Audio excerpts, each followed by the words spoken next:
ମା ଅସୁର କୁମାରୀ charitable trust, Bajrakot, Ranpur ଜିଲ୍ଲା, ନୟାଗଡ଼। ମନ୍ଦିର ପରିସରରେ ରୋଷେଇ ମଦ୍ୟପାନ ନିଷେଧ।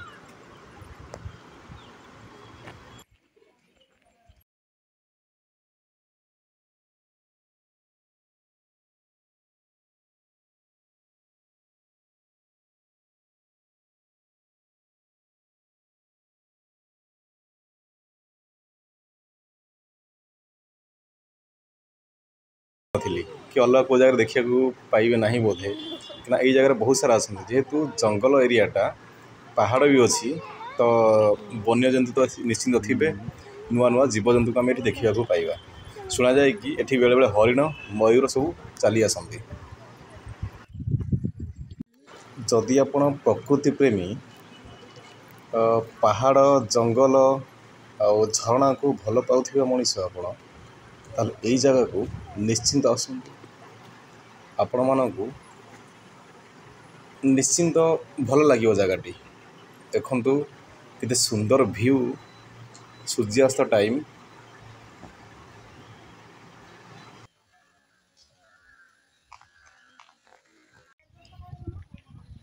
ନମସ୍କାର, ଜୟ ଜଗନ୍ନାଥ। ପହଞ୍ଚି ଯାଇଛି ଆସି ଗୋଟେ ନୂଆ ଜାଗାରେ, ଅସୁର କୁମାରୀ, ନୟାଗଡ଼ ଜିଲ୍ଲା, ରଣପୁର ଠାରୁ ମାତ୍ର 7 କିଲୋମିଟର ଦୂର। ଚାଲନ୍ତୁ ଦେଖିବା, ମାଙ୍କୁ ଦର୍ଶନ କରିବା, ତାର ମହିମା କ'ଣ ଅଛି, କଥା ହେବା। ମନ୍ଦିରକୁ ଯିବା ପାଇଁ ଏମିତି କିଛି ସିଡ଼ି ରହିଛି।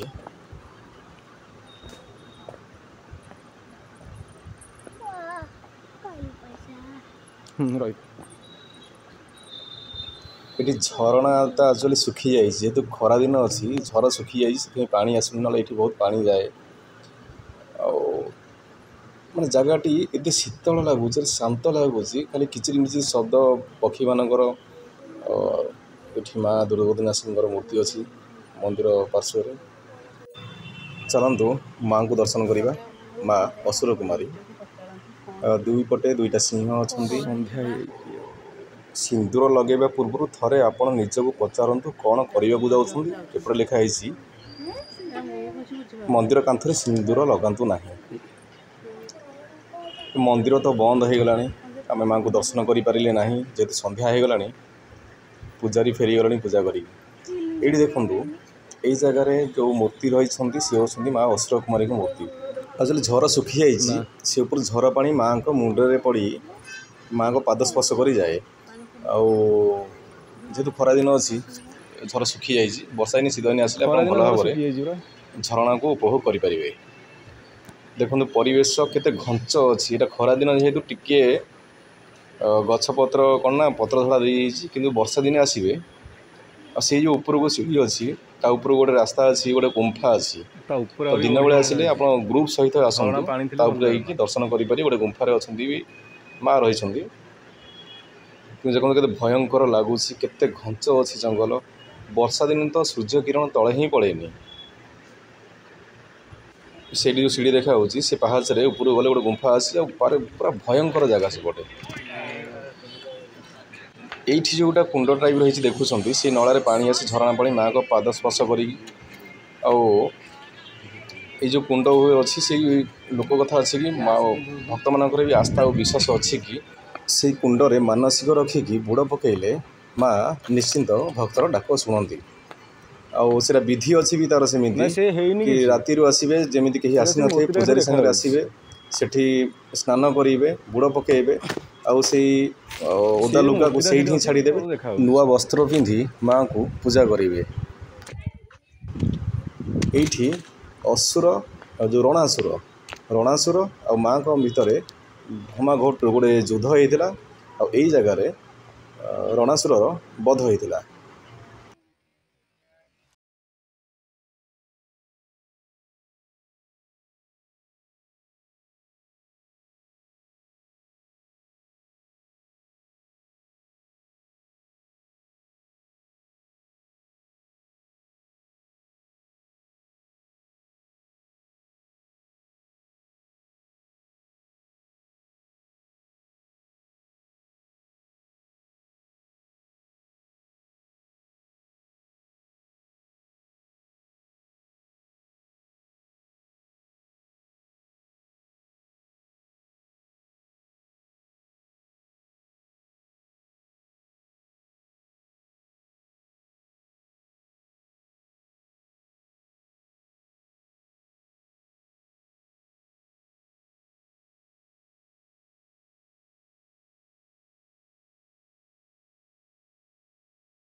ଏଠାରେ ରୋଷେଇ କରି ମଣ୍ଡପ ଉପରେ ଖାଇବା ପିଇବା କରନ୍ତୁ ନାହିଁ। ଏଇଭଳି କିଛି ଦୃଶ୍ୟ ଅଛି। ମନ୍ଦିର ତଳକୁ ଆମେ ଫାଷ୍ଟ ମନ୍ଦିରକୁ ପଳେଇଥିଲୁ, ତାପରେ ମନ୍ଦିର ତଳର ଦୃଶ୍ୟ ଏସବୁ କିଛି ଅଛି। ପାର୍କିଂ ପାଇଁ ବହୁତ ବଢ଼ିଆ ଜାଗା ଅଛି। ଆଉ ଭୋଜି କରିବା ପାଇଁ ତ ବେଷ୍ଟ ଅପସନ୍ ରହିବ ଏଇ ଜାଗାଟି। ଆପଣମାନେ ଯଦି ମଣିନାଗ ଆସୁଛନ୍ତି ଦର୍ଶନ କରିବା ପାଇଁ ରଣପୁର ମଣିନାଗ, ତ ଏଇ ଜାଗାକୁ ଆସିବାକୁ କେବେ ବି ଭୁଲନ୍ତୁ ନାହିଁ। ଆଉ ବହୁତ ବଢ଼ିଆ ଜାଗାଟିଏ। ରଣପୁର ସହରଠାରୁ ମାତ୍ର 7 କିଲୋମିଟର ଦୂର। ସନ୍ଧ୍ୟା ପୂର୍ବରୁ ଫେରିଯିବାକୁ ଚେଷ୍ଟା କରନ୍ତୁ, କାହିଁକିନା ଫ୍ୟାମିଲି ଆଣିକି ଯଦି ଆସିଛନ୍ତି ସନ୍ଧ୍ୟା ପୂର୍ବରୁ ଫେରିଯିବାକୁ ଚେଷ୍ଟା କରନ୍ତୁ। ଏଇ ଜାଗାରେ ମୋତେ କାହିଁକି ଠିକ୍ ଲାଗୁନି ଫ୍ୟାମିଲି ଆଣିକି ସନ୍ଧ୍ୟା ପର୍ଯ୍ୟନ୍ତ ରହିବାଟା। ଅସାମାଜିକ ବ୍ୟକ୍ତିମାନଙ୍କର ଆଡ୍ଡାସ୍ଥଳୀ ପାଲଟି ଯାଇଛି। ନା ପ୍ରଶାସନର ଦୃଷ୍ଟି ଅଛି।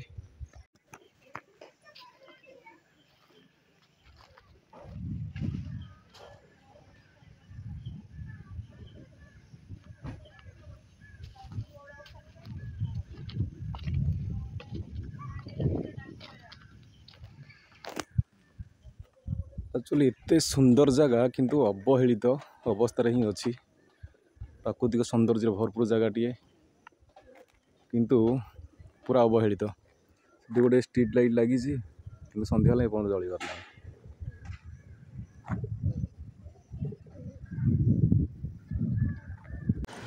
ଅଶ୍ରକୁମାରୀ ମନ୍ଦିର ଜଷ୍ଟ 400 ମିଟର ଦୂରରୁ ଗୋଟେ ସୁନ୍ଦର ବନ୍ଧଟେ ଆପଣଙ୍କୁ ଦେଖିବାକୁ ମିଳିବ। ଆଉ ପାହାଡ଼ର ପାଣି ଗୁଡ଼ାକ ଏଠି ସବୁ ବନ୍ଧ କରିକି ରଖାଯାଇଛି। ଦେଖନ୍ତୁ କେତେ ସୁନ୍ଦର ଲାଗୁଛି। ସେପଟେ ପାହାଡ଼ ଆଉ ପାଣି ତା ସହିତ ବନ୍ଧ। ଆକ୍ଚୁଆଲି ଏଇ ଜାଗାକୁ ସତେକି ପ୍ରକୃତିର ବରଦାନ ମିଳିଛି। ମାନେ ସବୁ ଏଇ ଜାଗାରେ ଆପଣ ଦେଖିବାକୁ ପାଇବେ। ପାହାଡ଼, ପର୍ବତ, ଝରଣା, ମାନେ ଏତେ ଘଞ୍ଚ ଜଙ୍ଗଲ, ତା ସାଙ୍ଗରେ ଏଇ ଛୋଟିଆ ଡ୍ୟାମ୍ଟିଏ। ସେପଟେ ପକ୍ଷୀମାନେ ତାଙ୍କ ଘରକୁ ବାହୁଡ଼ିଲେଣି। ଆମେ ଆଉ କିଛି ସମୟ ଏଠି ବିତେଇ ଆମେ ବାହୁଡ଼ି ଯିବା ଆମ ଘରକୁ। ଭିଡ଼ିଓଟି କେମିତି ଲାଗିଲା ମତାମତ ନିଶ୍ଚୟ ଦେବେ। ଆଉ ଏଇ ଜାଗାକୁ ଥରେ ଆସନ୍ତୁ, ମାଆଙ୍କୁ ଦର୍ଶନ କରନ୍ତୁ, ଆଉ ଏଇ ସୁନ୍ଦର ମନୋଲୋଭା ପ୍ରାକୃତିକ ସୌନ୍ଦର୍ଯ୍ୟକୁ ଉପଭୋଗ କରନ୍ତୁ। ରହିଲି, ଜୟ ଜଗନ୍ନାଥ।